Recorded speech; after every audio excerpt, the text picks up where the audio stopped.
পানির যে মোদিগির গেটের এই গেটের সমস্যা। গেট কখন নামা কখন তুলে, যে টাইমে ছেড়ার দরকার ওই টাইমে ছেড়ে না। সেই রাখলে ধরেন আক্কার নদী হয়ে যাবি, আর সেই না রাখলে যদি আপ ডাউনে রাখেন তাহলে হবে না, এরকম মরে যাবি। এখন নদী তো নদী নাই কো।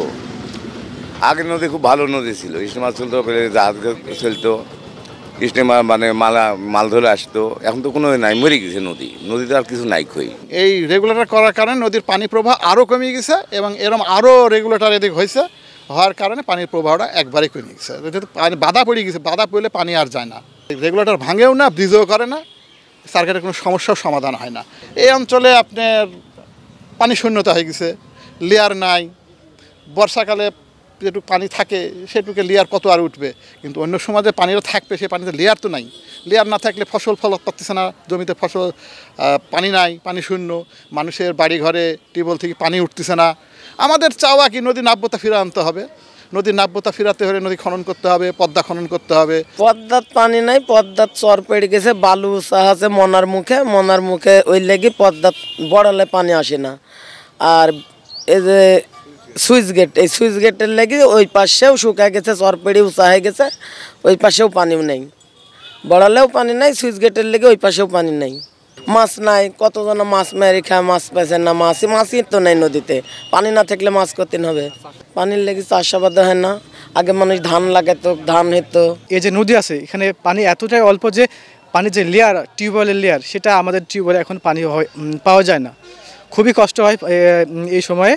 তো যদি নদীর খনন করা হয় বা অন্যান্য নদী রক্ষা করতে পারে তাহলে হয়তো বা সেই সমস্যাগুলো আমরা সলভ করতে পারবো। এলএমই সার্টিফাইড বিশ্বসেরা কপারে তৈরি ওয়ালটন কেবলস, যা আপনার স্থাপনাকে রাখবে সব সময় নিরাপদ। আমাদের যে চারঘাটের যে স্লুইস গেট, এরকম স্লুইস গেট কিন্তু একটা বাগাতিপাড়ার ওখানে আছে এবং এরকম প্রায় 63টার মতো খুবই সংকুচিত সেতু তৈরি করা হয়েছে এই বড়াল নদীর উপরে, যেগুলো দেখা যাচ্ছে যে সেতু না করলেও চলতো, কিন্তু ব্রিজ, সেতু কিংবা স্লুইস গেটের মতো এগুলো মানে আমরা বিভিন্ন প্রকল্পের মাধ্যমে এগুলো তৈরি করছি, যার কারণে আসলে বড়াল নদী কিন্তু আর নদী নাই, এগুলো শুধু মানুষ যাতায়াতের রাস্তা হয়ে গেছে। আমরা নদীপথ বন্ধ করে দেখা যাচ্ছে গাড়ি চলাচলের ব্যবস্থা করছি। যে আমরা চাচ্ছি যে এই স্লুইস গেটগুলো অপসারণ করা হোক এবং যে সেতুগুলো আছে, যে ব্রিজগুলো আছে খুবই সংকুচিত, সেগুলো ভেঙে আরও বড় করে সেগুলো প্রয়োজনে তৈরি করা হোক এবং এই যে নদীর তলদেশে যে পলিমাটি জমে আছে সেগুলো অপসারণ করে নদীর পানি প্রবাহ স্বাভাবিক যে গতি সেটা পূরণ করা হোক। স্লুইস গেট আমি অপসারণ যদি করিও, শুধু স্লুইস গেট অপসারণের মাধ্যমে সমস্যাটা সমাধান হবে না, কারণ সমস্যাটা আরও বেশি জটিল হয়ে গেছে। ফলে এখানে এই জায়গাটাকে আমার একটু করে এক্সকাভেট করতে হবে, খনন করতে হবে। আরেকটা হচ্ছে এখানে সবসময় পানিটাকে নিশ্চিত করার জন্য, মানে পুরো বড়ালের ওই 18 কিলোমিটারও যদি আমি ধরি, ওইটাকে নিশ্চিত করার জন্য ওইখানে আসলে আমাকে আলাদা করে একটা কাজ হাতে নিতে হবে। স্লুইস গেটগুলো তো কেউ ব্যক্তিগত স্বার্থে লাগিয়েছিল এই জন্য যে বন্যা নিয়ন্ত্রণ করা, কিন্তু এখনকার বাস্তবতা ভিন্ন হয়ে গেছে।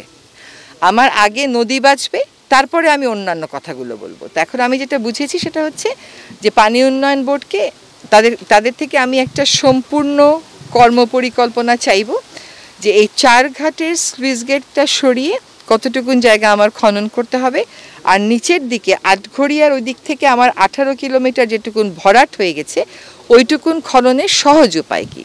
খননের যদি উপায় আমাকে বলা হয় জমি অধিগ্রহণ করে খনন, ওটাতে আমি নিরুৎসাহিত বোধ করি, কারণ আমি দেখেছি যে সরকারে ঢুকে জমি অধিগ্রহণের প্রক্রিয়া শেষ হওয়াটা খুবই জটিল। তো প্রাকৃতিক উপায়ে কতটুকুন আমরা ফেরত আনতে পারি, সেটার জন্য কি পরিকল্পনা হতে পারে, এটা পানি উন্নয়ন বোর্ডের কাছে চাইব।